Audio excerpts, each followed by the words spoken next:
आज मी या ठिकाणी डोणगाव या सर्वात मोठ्या म्हणून नावलौकिक असलेल्या ग्रामपंचायतच्या जलजीवन मिशन आणि पाणीपुरवठा योजनेच्या अंतर्गत बऱ्याच वर्षापासून भग्नावस्थेत पडलेल्या या पाणीपुरवठा योजनेच्या या जलशुद्धी केंद्रावर मी आलो आहे। डोणगाव हे मेहकर तालुक्यातील राजकीयदृष्ट्या अतिशय महत्त्वाचं आणि सगळ्या क्षेत्रामध्ये अग्रेसर असलेलं असं एक गाव आहे।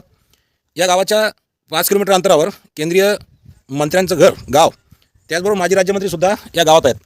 हे गाव असं आहे की या गावामध्ये एकाच वेळेला जिल्हा परिषदेचं कृषी सभापतीपद तसेच पंचायतचं सभापतीपदसुद्धा या ठिकाणी इथल्या नेत्यांना मिळालं आहे। त्याचबरोबर अतिशय वजनदार असे नेते या डोणगाव नगरीमध्ये राहतात। परंतु या डोणगाव नगरीचं एक दुर्दैव असं आहे की मागील कित्येक वर्षापासून या डोणगाव नगरीचे नागरिक जे आहेत ते शुद्ध आणि स्वच्छ पाण्यापासून वंचित आहेत। या ठिकाणी मला एक प्रश्न पडतो की एवढे मोठाली नेते मंडळी आणि एवढे मोठमोठाले पदं यांच्याकडे असतानासुद्धा या डोणगाव नगरीला पाणी मिळू नये ही अतिशय दुर्दैवाची आणि खेदाची बाब आहे।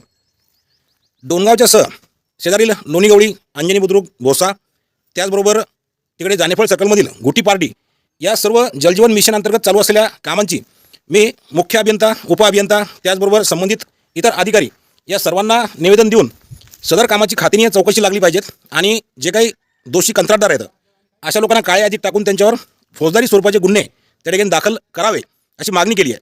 परंतु राजकीय दबाव आणि जे काही कंत्राटदार आहेत ते सत्ताधारी पक्षाच्या सोबत असल्यामुळे त्यांच्यावर कुठल्याही प्रकारची कारवाई त्या ठिकाणी होताना दिसून येत नाही। त्यामुळे मी दिनांक 26 जानेवारी 2025 म्हणजेच प्रजासत्ताक दिन या दिवशी उपविभागीय अधिकारी म्हणजे SDO साहेब यांच्या कार्यालयासमोर डोणगाव, लोणीगवळी, अंजनी बुद्रुक त्याचबरोबर भोसा आणि गुटीपार्टी या सर्व जलजीवन अंतर्गत असलेल्या अर्धवट कामांची चौकशी करून खात्रीने चौकशी करून दोषी असलेले जे कंत्राटदार आहेत त्यांना एकतर ही पाणीपुरवठा सुरळीत करण्यासाठी नागरिकांना पाणी देण्यासाठी आदेशित करावे किंवा त्यांच्यावर काळ्या यादीत टाकण्यापासून तर त्यांच्यावर फौजदारी गुन्हे दाखल करावे अशा स्वरूपाची मागणी अशा प्रकारचं निवेदन हे विभागीय अभियंता पंचायत समिती मेहकर यांना दिलेलं आहे।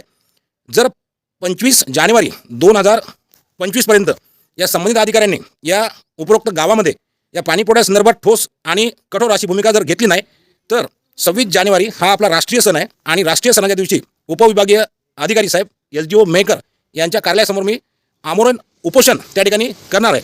माझी विनंती आहे की मेहकर तालुक्यामध्ये जेवढ्याही गावामध्ये जलजीवन मिशन अंतर्गत पाणीपुरवठ्याची कामं चालू आहेत त्यामध्ये प्रचंड असा भ्रष्टाचार आणि प्रचंड अशी अनियमितता त्या ठिकाणी झालेला आहे। ज्या गावामध्ये मेहकर तालुक्यातील ज्या गावामध्ये जलजीवनमध्ये अशा प्रकारचे कामं अर्धवट सोडून कंत्राटदार पळून गेले असतील किंवा त्यांनी निधीचा अपहार केला असेल अशा प्रत्येक गावाने 26 जानेवारी 2025 रोजी उपविभागीय अधिकारी मेहकर यांच्या कार्यालयात मी बसत असलेल्या उपोषण मंडपाला भेट द्यावी अशी कळकळीची विनंती करतो। धन्यवाद। जय हिंद, जय महाराष्ट्र।